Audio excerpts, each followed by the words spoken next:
Thank you everyone for joining. So my name is Dr. Orla Hilton. I am a member of the Infection Neuroscience Laboratory based here in Liverpool.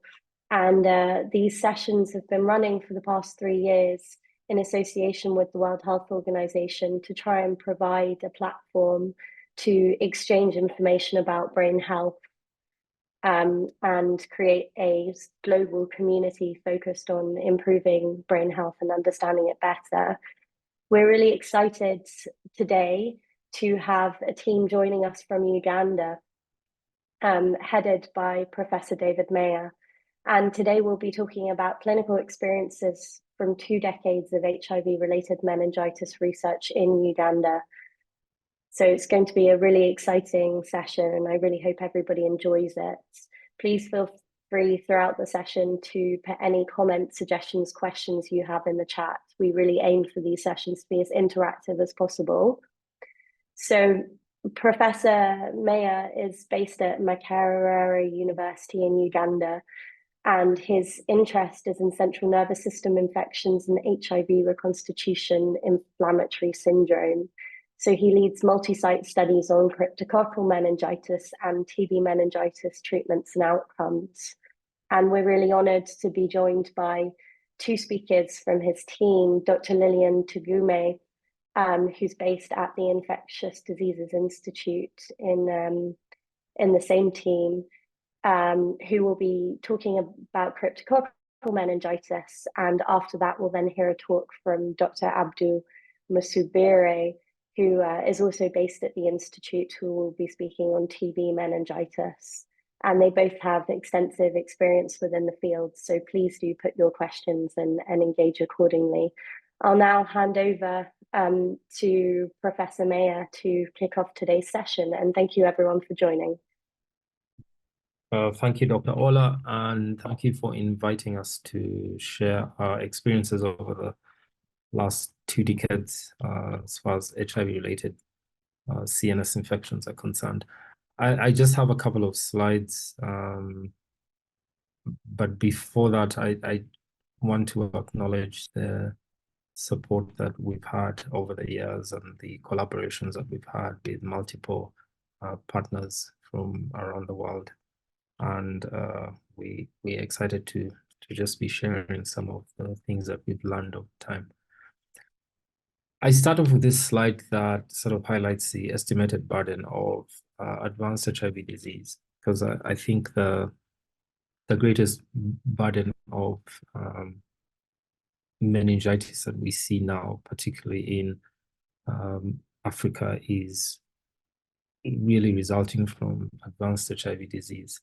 And as you can clearly see from the figure, there's still, a high burden of advanced HIV disease defined by WHO as having a CD4 count less than 200 or stage 3 or stage 4 HIV-related opportunistic infection or malignancy.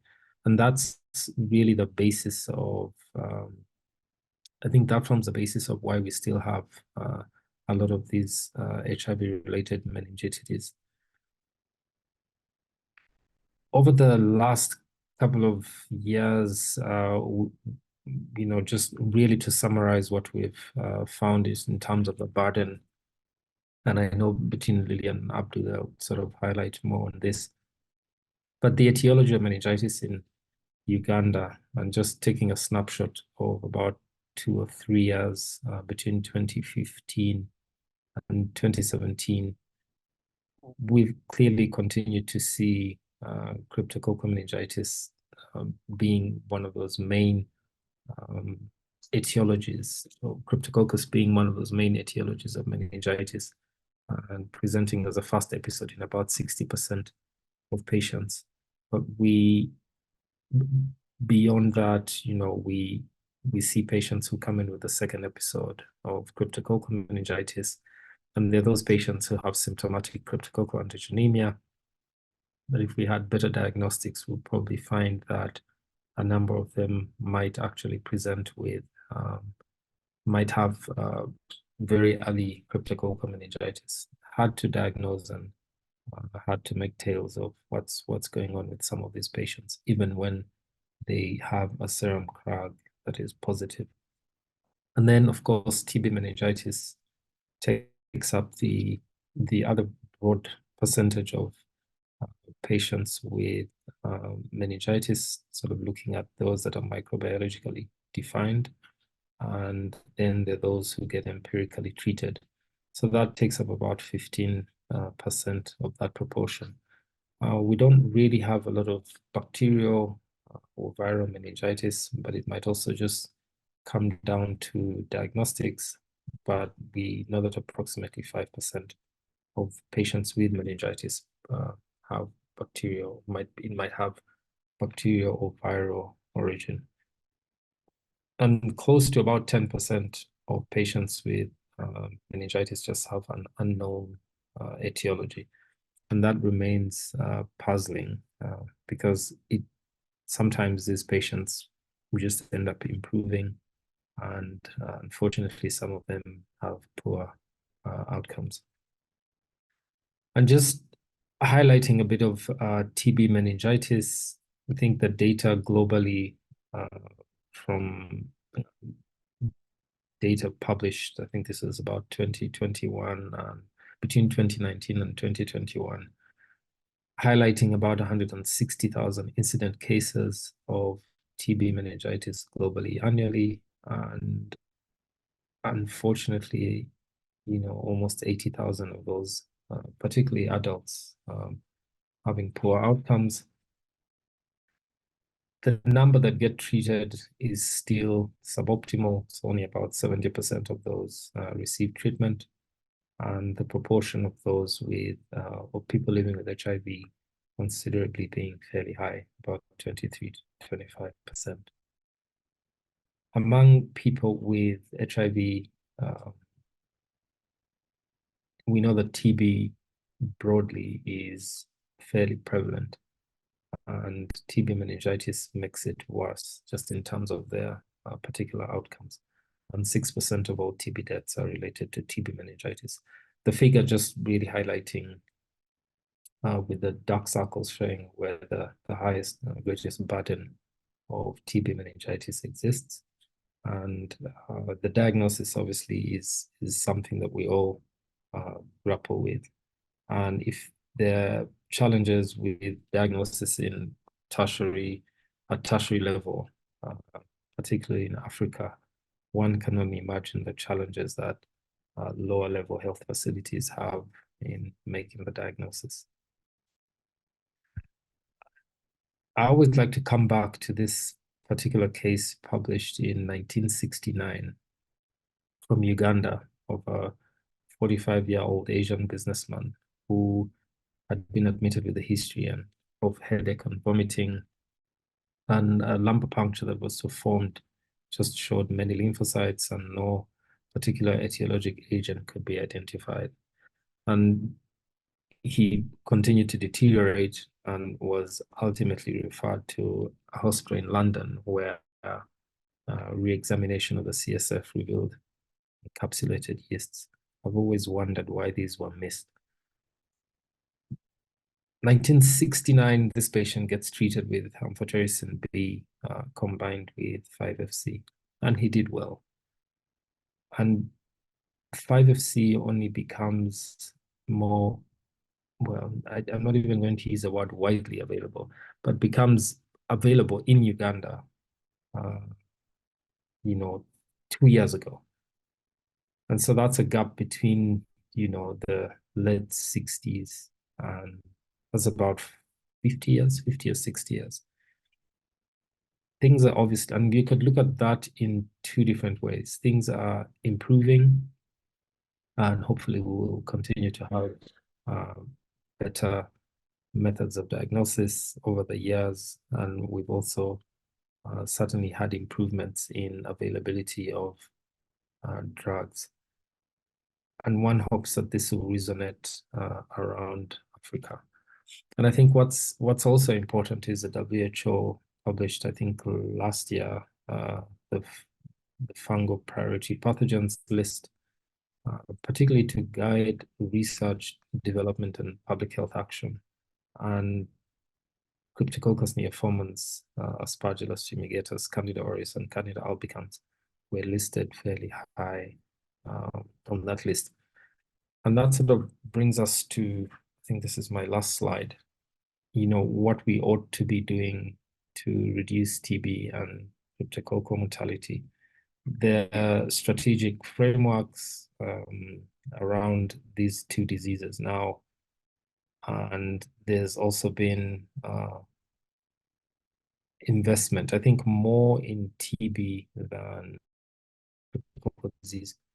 But certainly what's highlighted on this slide in terms of the framework for ending cryptococcal meningitis deaths resonates with TB as well. So it's important to set high-level targets. It's important to increase donor support and have that advocacy. It's important to address barriers to access for diagnostics and treatment. Country implementation of screening and diagnostics and treatment needs to be improved, and finally, not least, but certainly funding for research and development needs to continue to be applied. And so with that, I will now hand over to the experts to tell us more. Thank you. And so I think Ola had already introduced Dr. Lillian Tugume, who's a physician and has been involved with cryptococcal meningitis research over the last couple of years, and currently is a Fogarty Global Health Research Fellow at the Infectious Diseases Institute. Thank you, David, for that kind introduction. So thank you for touching on the epidemiology, and I think we should start with a case discussion, so to shake things up a little bit. And I'm going to present to you a patient who we saw mid last year, a 30-year-old man, and who came in May and presented with a classical presentation of severe headache and seizures that had been on for 2 weeks before he came in. And he was newly diagnosed with HIV, never started ART, and his CD4 count was 13 at the time. Clinical examination was suggestive of meningitis, and a diagnosis of cryptococcal meningitis was quickly made. He didn't have to be referred to London Hospital, and this was based on a positive CSF cryptococcal antigen. He received induction therapy and was discharged in good general condition after 13 days of hospitalization. He also received ancillary care, which included analgesia, antiemetics, antiepileptics, and also 5 therapeutic lumbar punctures. He was readmitted 1 week later with recurrence of symptoms. And at this point, I will ask what you think is going on with this patient at the point that he is readmitted. So we'll launch a poll question where you will, share your thoughts. What do you think is likely and what do you think is unlikely? So I'll give you additional information. So the CSF opening pressure at the point of readmission was 320 millimeters of water, and his CSF crag was positive. Which diagnosis do you think is unlikely in this patient at the point of readmission? Okay, it looks like majority thought that persistently elevated intracranial pressure is unlikely. And for this patient who has advanced HIV disease and they are successful, they are treated with antifungal therapy, and only a week after discharge get readmitted, I think almost all meningitis etiologies are on the table in the context of advanced HIV disease. And so none of the above is really unlikely. But let's go on. So the CSF was sent for culture for this patient, for fungal culture and bacterial culture. So all the cultures were negative for fungi, bacteria, and mycobacteria. And his ART was initiated on the 5th of July, which was 5 weeks after initiation of antifungals. And eventually his final diagnosis was persistently elevated intracranial pressure. So how would you manage the patient? So it looks like most people got the diagnosis right. If I could go back to the first poll, most people thought probably the question may have been misinterpreted. I don't know. It depends. So most people think it depends. And I agree with most people. So it depends on a couple of things, but mostly what's available, what's possible, what's feasible, and these are the considerations that usually have to be made in global health settings, in low resource settings, and we'll talk more on that as we go on. So David already commented about the epidemiology. So considering people with HIV-associated meningitis, cryptococcal meningitis is the most prevalent etiology across sub-Saharan Africa. We have data before you from 4 African countries, and the pooled average is about 40%. And UNAIDS estimates from 2020 show that cryptococcal meningitis is pretty much still here, with the most prevalent countries most incident countries in dark maroon. So over 70,000 cases per year, which is of concern. And so over the last couple of years, because of all these challenges, we've been undertaking research on HIV-associated meningitis. And before 2010, there was observational studies. And I think what birthed these studies is the fact that mortality was quite high.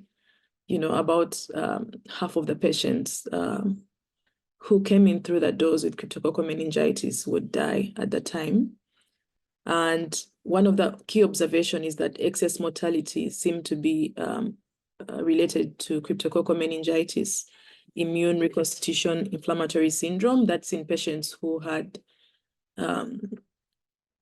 recently initiated ART.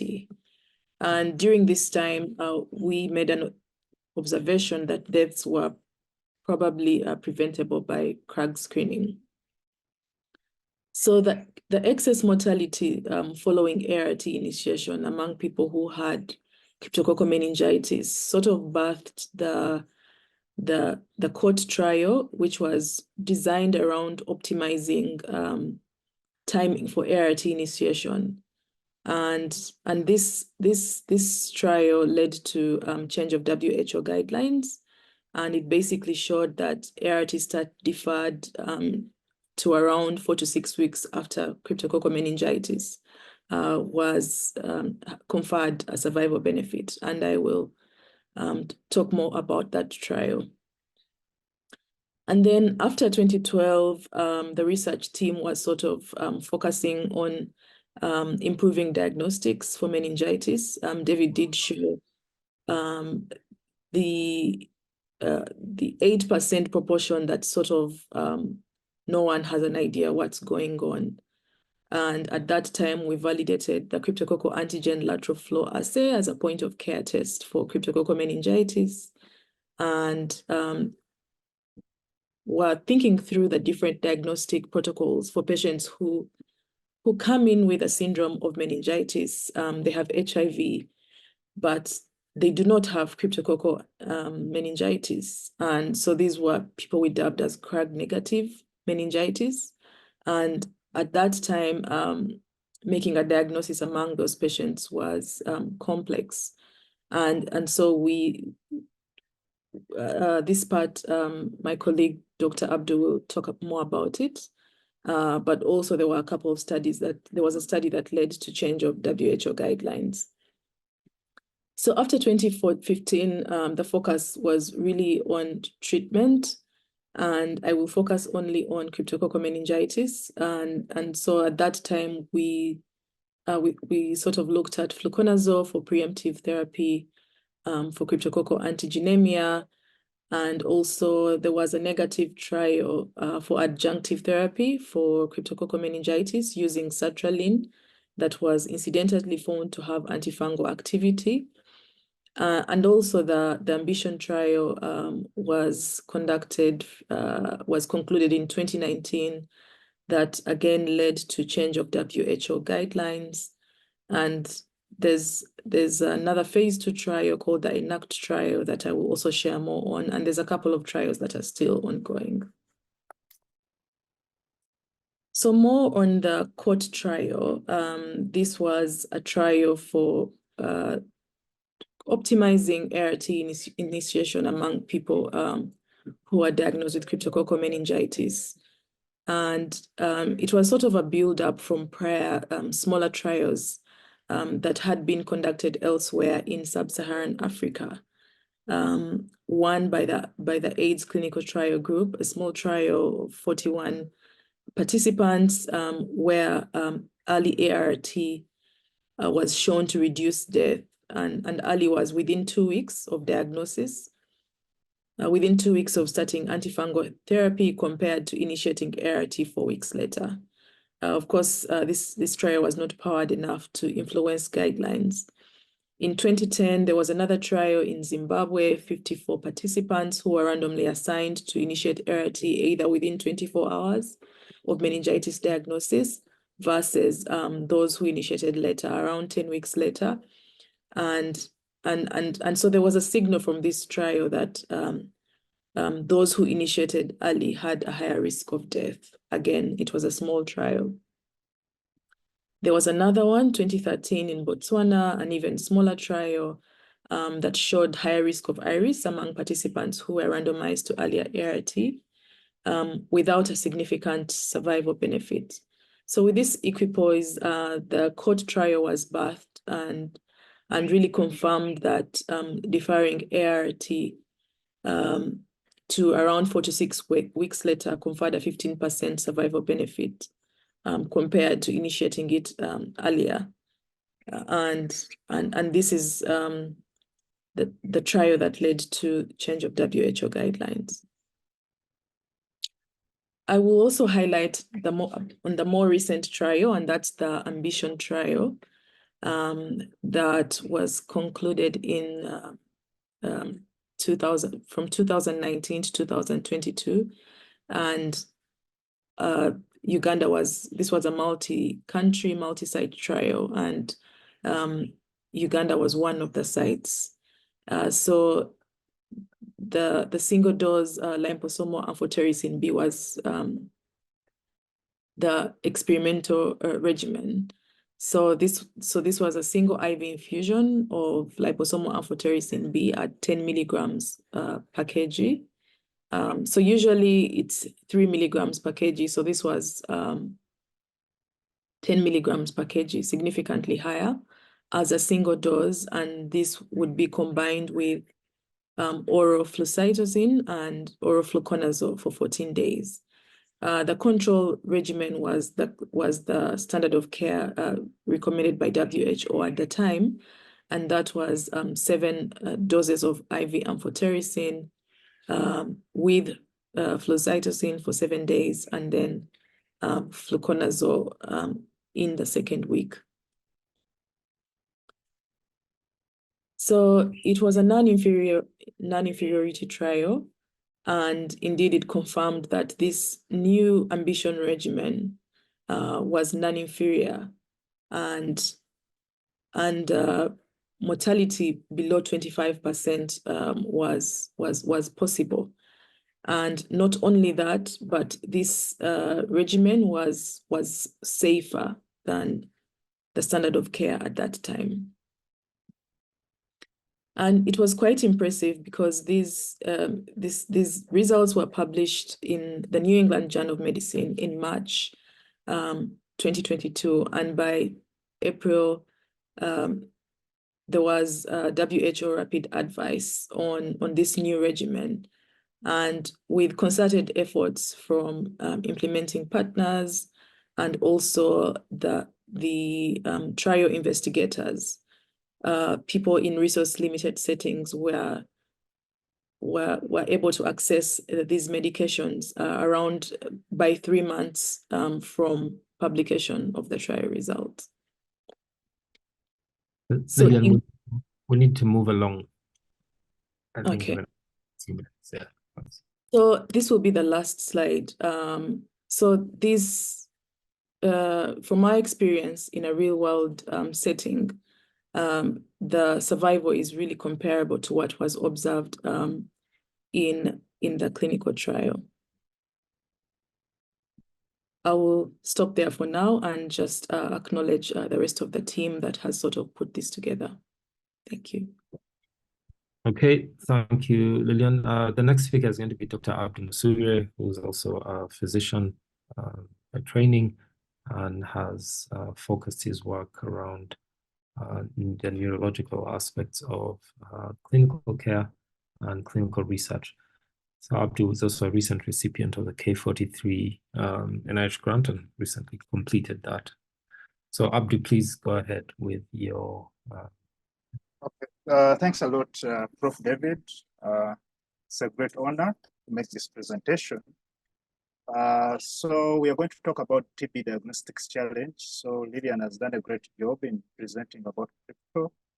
So in the beginning, we had this chronic meningitis killing a number of people, and it was unknown. Then part of our mentors and team came in and started kind of investigating. So the first part was to diagnose cryptococcal meningitis. And then around 2009, 2010, we started feeling comfortable about our diagnostics for crypto. And then we started looking into other aspects. And one of the things which came up was TB, tuberculous meningitis. So tuberculous meningitis complicates around 1 to 5% of the patients with TB cases. It's difficult to diagnose. Case fatality rate is high in low-income countries. And even the survivors, half of them will experience a neurological disability. We see that TBM accounts for almost 20% of our diagnosed, as David has already alluded to. So we know that this is a bacillary kind of tuberculosis. So it's very difficult to pick. The number of organisms are usually very few. Labor punctures require expertise in terms of doing, but most challenge we get is diagnostics. We have few laboratories, commercial laboratories that can adequately diagnose the CSF in our country. So CSF is not the only, meningitis is not the only presentation of CNS tuberculosis. We also have other forms like tuberculomas, which may not be very evident.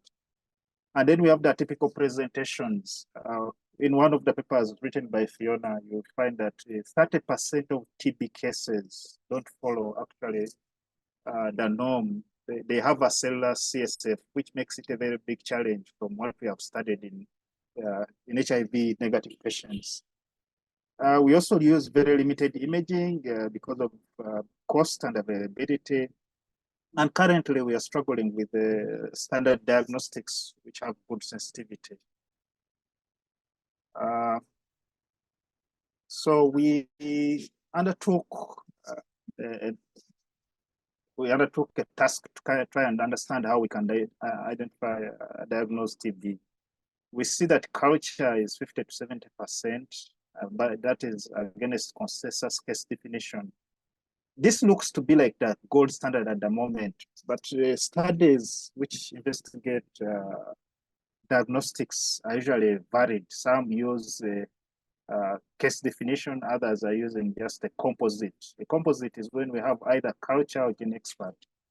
But to note CSF TB is has very low sensitivity. Actually, I was just trying to look at that. I think we have maybe 4 or 5 cases of over 2,000 patients whom we have, around 2,000, whom we have actually assessed for this, for meningitis. Everyone gets this CSF or FB and it's usually negative. Expert in this table, which was this paper, which was presented by Semba Kenneth, say 71% sensitivity. But you'll find that most papers are talking about 50 to 70% because they're using that uniform case definition rather than using the composite or culture or the other. So when you compare this against the case definition, you get lower figures. Expert ultra is around 70%. And then there's a growing interest in this Alere, LAM, and Fiji LAM. Fiji LAM has performed better, but it's not really available at the moment. I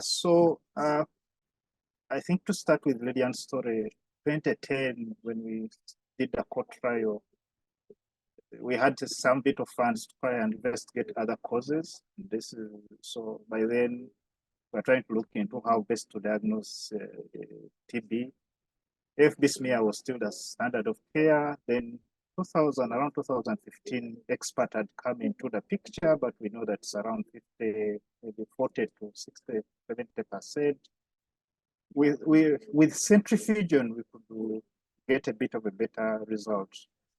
Around 2019, we tried to investigate whether CSF TB LAM could be of use, but we had very poor performance with less than 30% sensitivity. And then around 2020, we looked into Expert Ultra and comparing it to Expert, and it was found that Expert Ultra was superior to Expert, and this influenced the WHO guidelines. We've also tried to look at urine LAM stroke Expert. Most of our patients usually have a very poor low CD4s. We thought maybe this would be helpful, but we only managed to diagnose around 30% of the patients. So in 2022, there's a paper published by Dr. Nwagira about lactate and the glucose levels. And we are going to discuss that in a minute. And then also in that same year, we tried to look at next generation sequencing. We also discussed that in a minute. So when we compared Expert to Expert Ultra, this is the challenge with TB. You find that not everything we can't get one gold standard. So there are cases which will be picked. Most cases were picked by Ultra, but there's cases which are picked by culture that are not picked by Ultra. So around 3 of these cases out of the 42. However, the beauty is that most cases which are picked by Expert can be picked by Ultra or culture. Because of TB is prevalent in social-limited settings, we also try to look at the value of lactate and the value of low glucose. So we just try to use cutoffs. We are comparing this with definite TB, and you'll find that when you look at using any mycobacterial tests, we found that with a lactate of 5.5, we could capture most of these patients. But we also found that if we reduce our glucose cutoff in CSF to less than 30, we could capture many of these patients. However, because we're using the uniform case definition to capture most of these cases, 32 patients who are categorized as probable were not captured by any of these. So this leaves almost 30% of patients who have high index of suspicion by uniform case definition not captured. Then we come to next generation sequencing, which is we are doing this work with in collaboration with University of UCSF.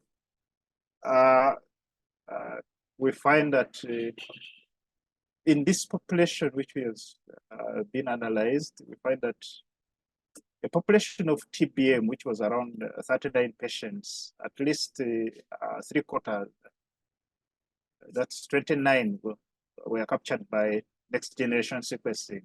We feel probably this is a good percentage. That's like 75%.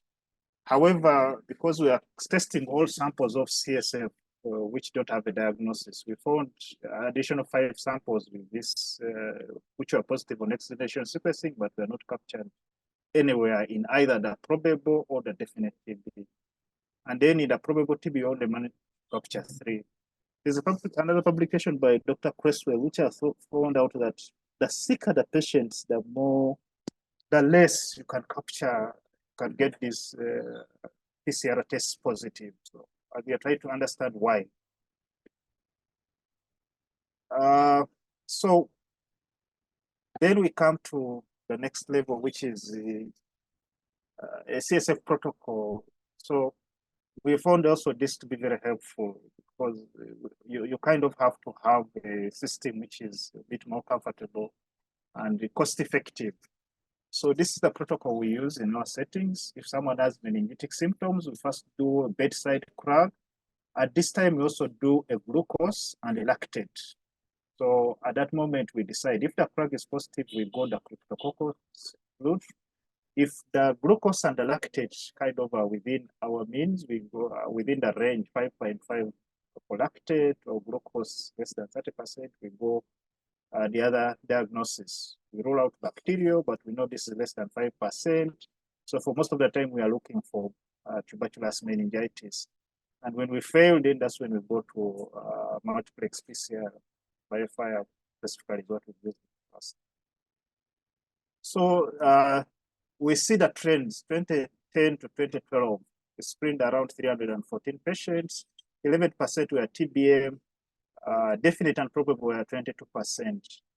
2015, 2017, 842, 15% TBM, 46 were definite, probable, and then 2018, 2022, we see screened 1,714, 19% were TBM, and most of them were in the probable group. However, the definite group, we are still kind of in the 30s. We are still about less than 40%. So this is my last slide. Okay, we believe that stepwise algorithm testing is probably going to be very important, especially in associated settings, cost effectiveness. Because we also found out that we have a very low chances of co-infections. I think in one of the cohorts, we had only 3 patients out of the 509 who were diagnosed with crypto. So we think that co-infection rates of TB and the crypto, which are the commonest conditions, is very low. So stepwise algorithm is worth going. High index of suspicion, as I said, we use a lot of bedside. The decision for most of our patients is made bedside, just with this LFA point of care, and then a lactate point of care machine and a glucose point of care machine. And then we have to explore the role of imaging in some of our coming studies. Thank you. Okay, thank you very much, Abdu, for your discussion on TB meningitis.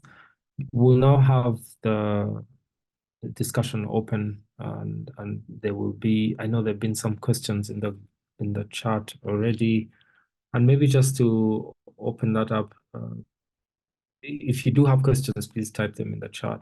And I think one question for both of you is from Edrin, who asks about, what do you think the main barriers to accurate and timely diagnosis of CNS infections is in low-income settings?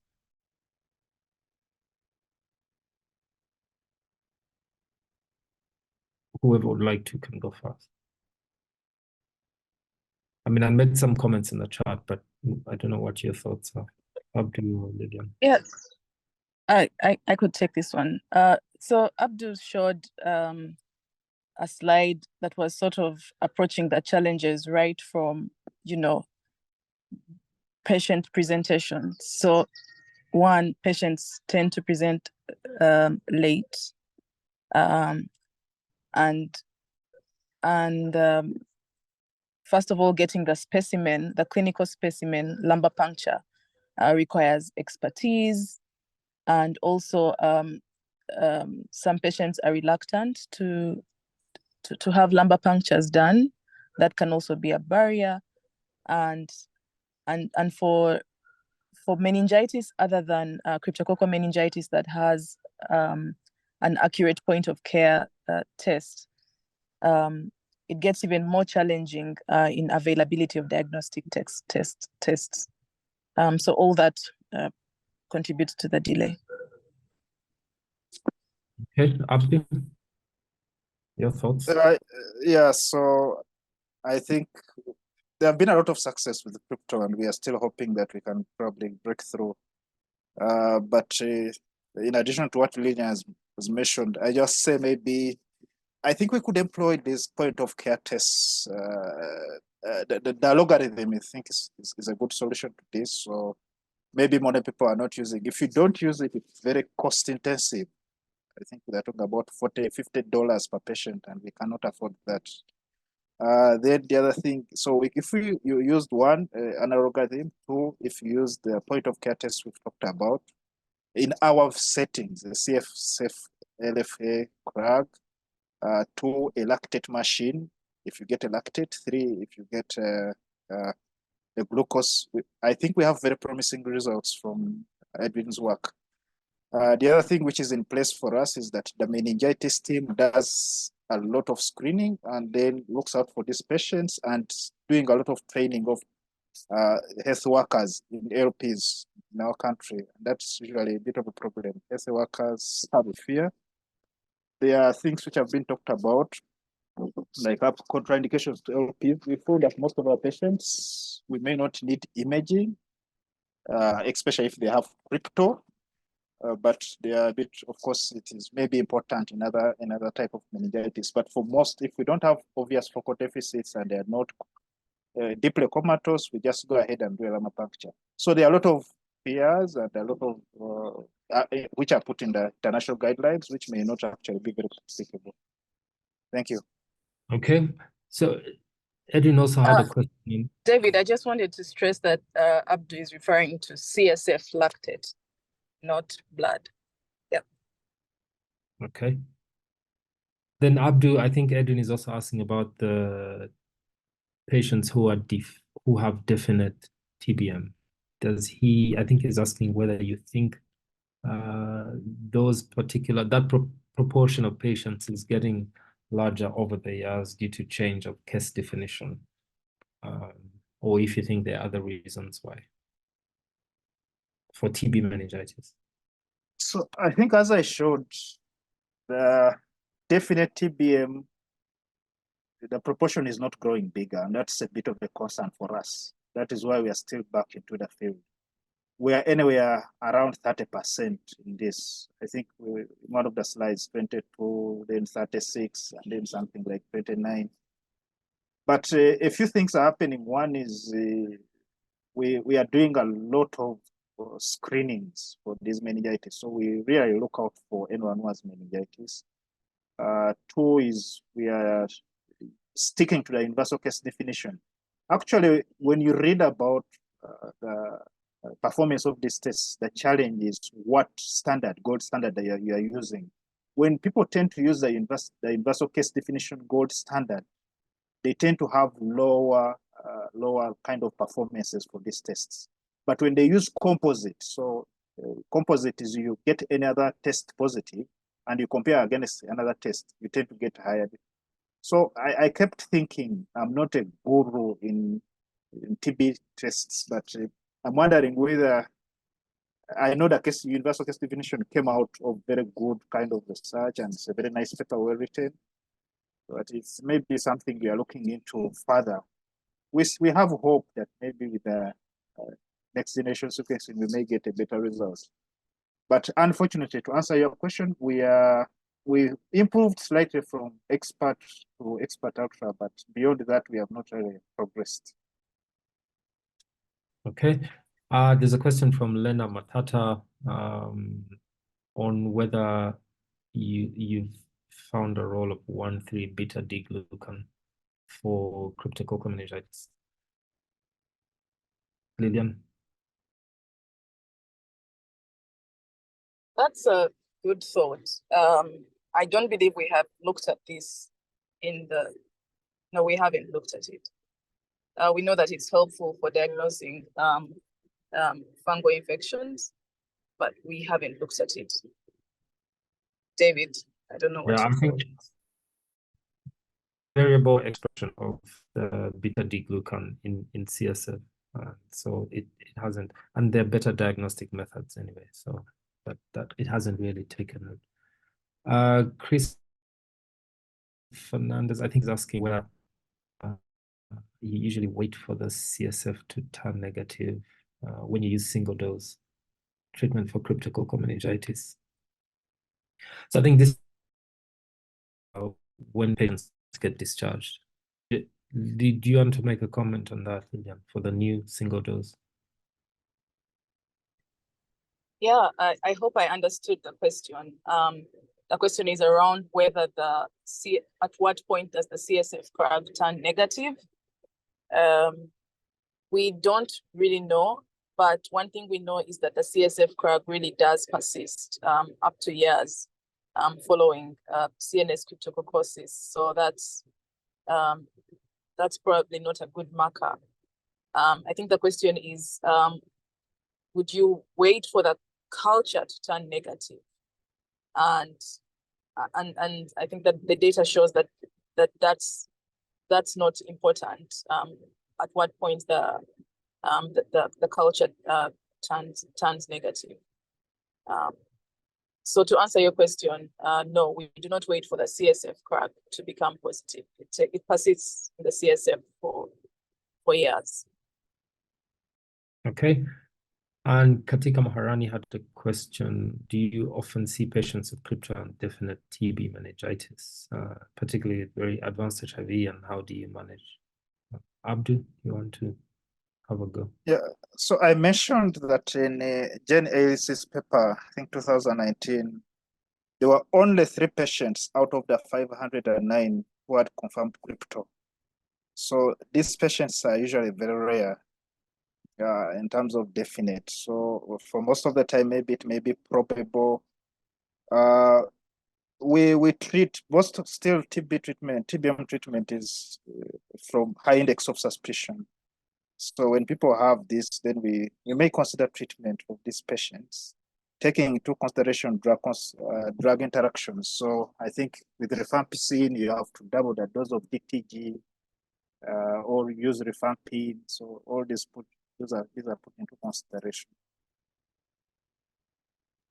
Okay, and I think the final question from Ola: what's the role of repeat lumbar punctures in the management of cryptococcal meningitis and TBM patients, if any?